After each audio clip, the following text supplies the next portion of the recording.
Hello दोस्तों, mains a day में आपका स्वागत है जहां पे हम एक मेंस से जुड़ा क्वेश्चन डिस्कस करते हैं, उसको कैसे टैकल किया जाए उसकी अप्रोच के बारे में बात करते हैं, जिससे आपको मदद मिल सकती है अपने आंसर राइटिंग की जर्नी में।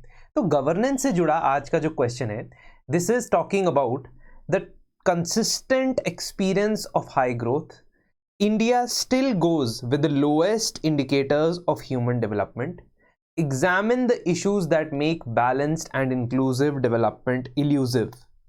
आपसे सवाल पूछा गया है जिसमें आपको इस एक्सरसाइज को किस तरीके से समझना है, आइए बताता हूं।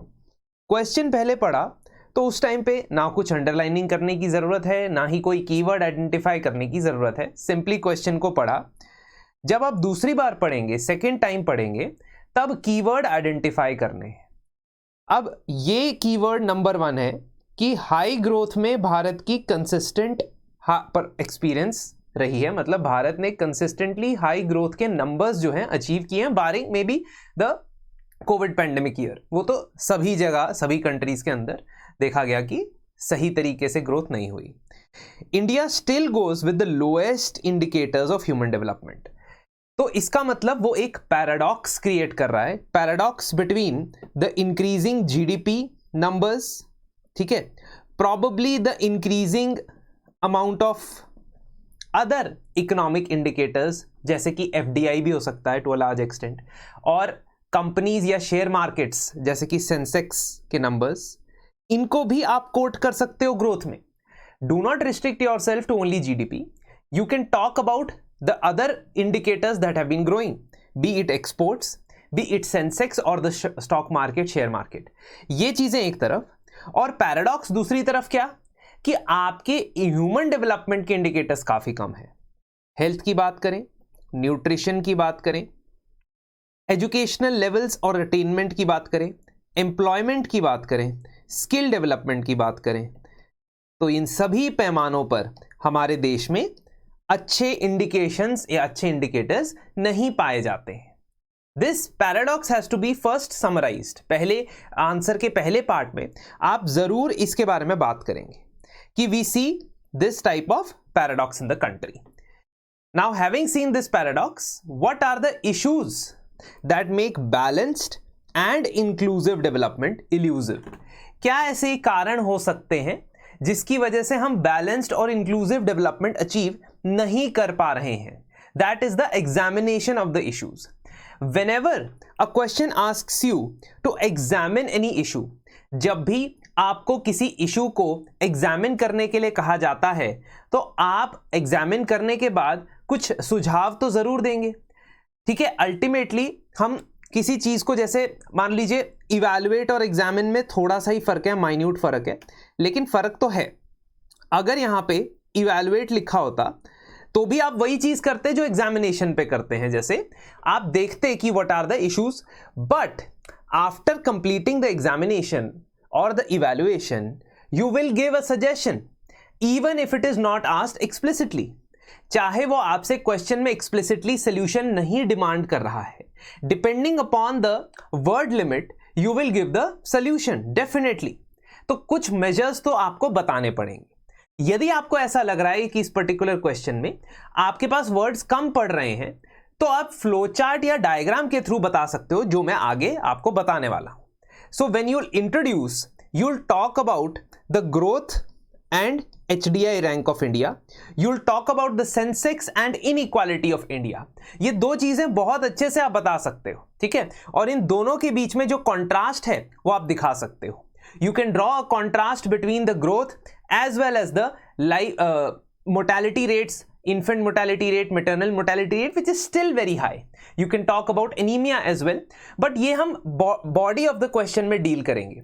इंट्रोडक्शन में हम इन सभी इश्यूज को एक एक करके उठा नहीं सकते हैं। इंट्रोडक्शन में आपने दो कंट्रास्ट दिखा देने, एक तो India is the 5th largest economy but still inequality इतनी हाई है, या India is the 5th largest economy but फिर भी ह्यूमन डेवलपमेंट इंडेक्स में भारत 134th नंबर पे है। ये भी दिखा दोगे तो आपका इंट्रोडक्शन हो जाएगा।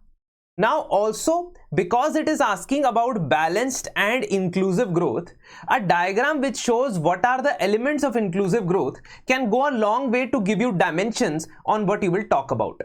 जब आप बताओगे कि इंक्लूसिव ग्रोथ क्या है तो उसके डायमेंशन से ही आपको पता चल जाएगा कि क्यों भारत लैग कर रहा है इंक्लूसिव और बैलेंस्ड ग्रोथ में.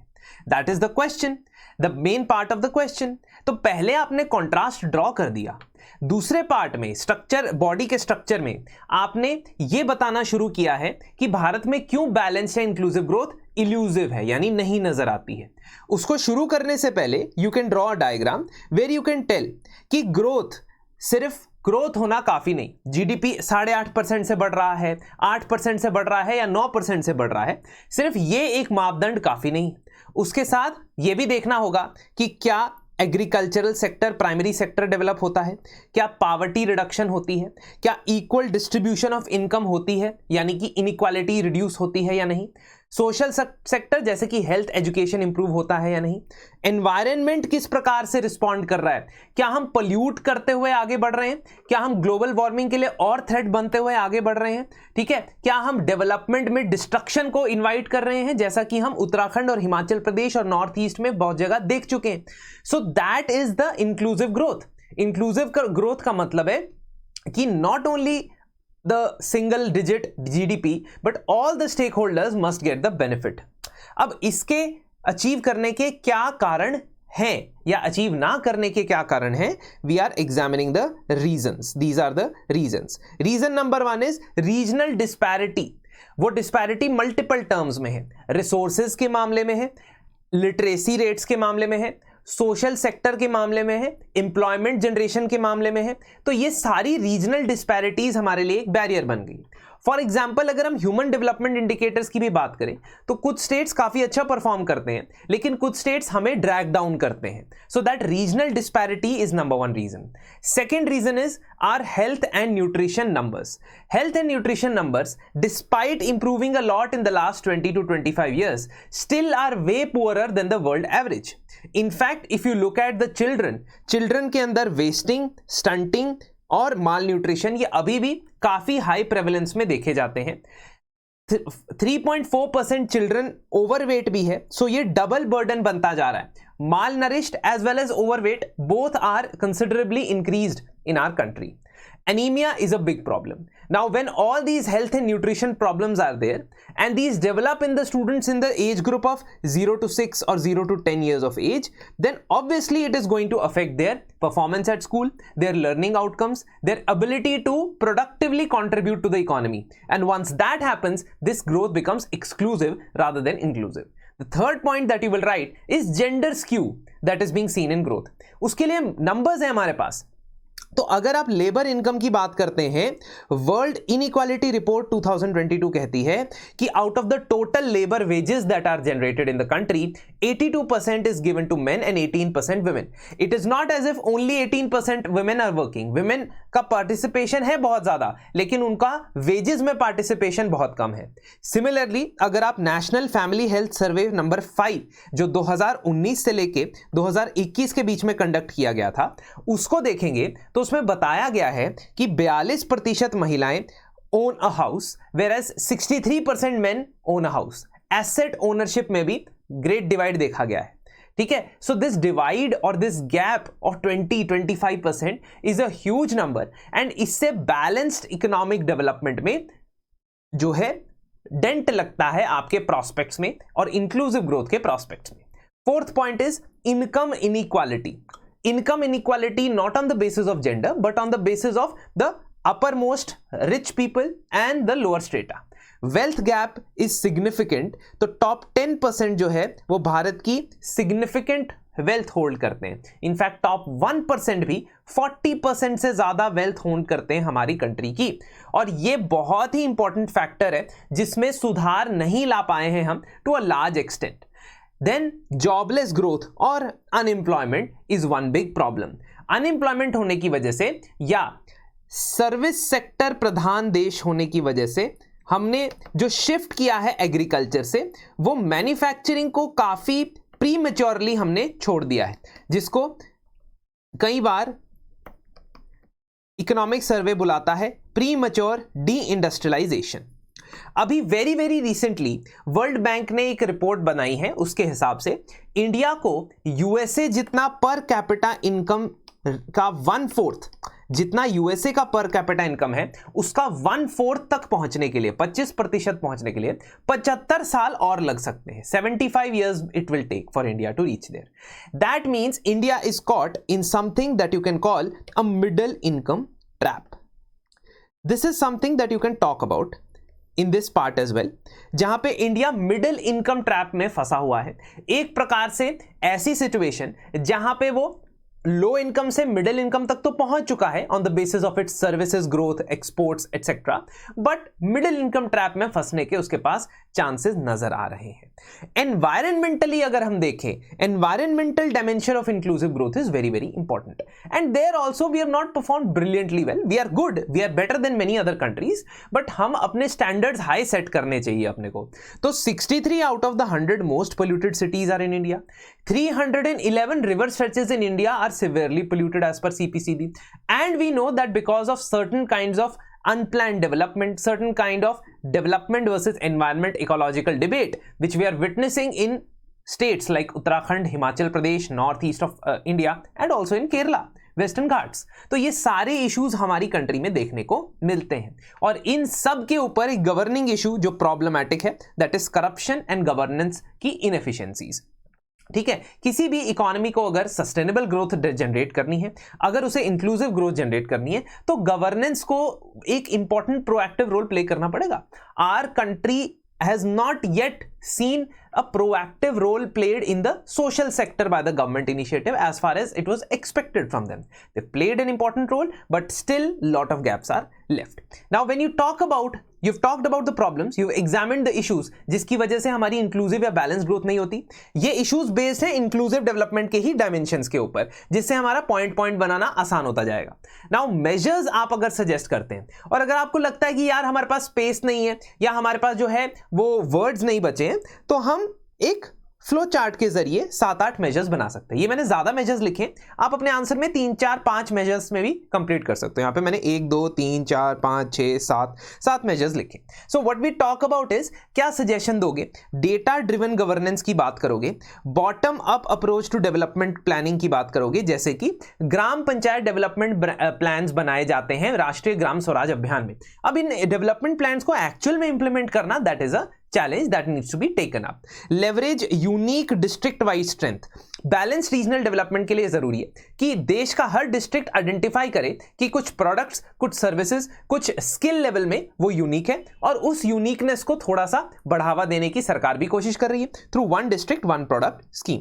Creating sustainable, flexible and meaningful job opportunities, gainful employment opportunities rather than just depending on the gig works या gig economy. Then skilling and entrepreneurship के ऊपर फोकस होना बहुत ज्यादा जरूरी है। सस्टेनेबल और अफोर्डेबल एनर्जी पॉलिसी होना बहुत ज्यादा जरूरी, जिसके लिए $250 बिलियन लगाने पड़ सकते हैं और उसके लिए हमें इंटरनेशनल कोलैबोरेशन की भी आवश्यकता पड़ेगी। अल्टीमेटली रिसर्च और डेवलपमेंट इकोसिस्टम को बढ़ावा देना, खास तौर पे क्लाइमेट चेंज मिटिगेशन और रिजिलिएंट इंफ्रास्ट्रक्चर पे। जैसे जैसे क्लाइमेट चेंज रिलेटेड इवेंट्स बढ़ते जाएंगे, जैसे जैसे विश्व भर में इंस्टेबिलिटी बढ़ती जाएगी, तो अपने आप को उसके रेजिलिएंट बनाना बेहद जरूरी है। वहां पे हमें रिसर्च डेवलपमेंट के लिए और आगे बढ़ चढ़ के आना चाहिए, rather than just shooting in the dark. Shooting in the dark वाला अप्रोच नहीं चल सकता है, खासतौर पे अब एक क्रिटिकल जो वर्ल्ड सिनेरियो आप अपने आसपास देख रहे हैं। ठीक है, so ultimately you can conclude with a forward looking conclusion saying that 2047 will be our centenary celebrations. 100 years we'll be celebrating. We'll also be in a position where our demographic dividend can become demographic disaster. So to avoid all that, we must use the measures, or some of the measures could be used so that we ensure a balanced economic development and inclusive growth. ठीक है, bye 2047। ठीक है, तो if we are to become और come out of this middle income trap by 2047 and also come out of this human development issues, we need to follow these some of the measures that are suggested above. तो इस तरीके से आप conclude कर सकते हो। ठीक है, अच्छा, एक और चीज आपको बताना चाहता हूं, हमारा 50 days intensive answer writing program 2025 के स्टूडेंट्स के लिए उसका दूसरा बैच लॉन्च होने वाला है और इस बैच के अंदर हम आपको 100 क्वेश्चंस करवाएंगे। जिस प्रकार से आज मैंने क्वेश्चन डिस्कस किया है, उस बैच में आपको एक टाइम लिमिट दिया जाएगा। उस टाइम लिमिट में आप अपना आंसर लिखेंगे। आंसर लिखने के बाद आपसे डिस्कशन होगा कि किन पॉइंट्स को आप अपने आंसर्स में ऐड कर सकते थे। आप अपने डाउट्स लाइव सेशन के दौरान पूछ सकते हैं कि हमारे आंसर में और क्या चेंजेस हो सकते थे, what could have been the improvement.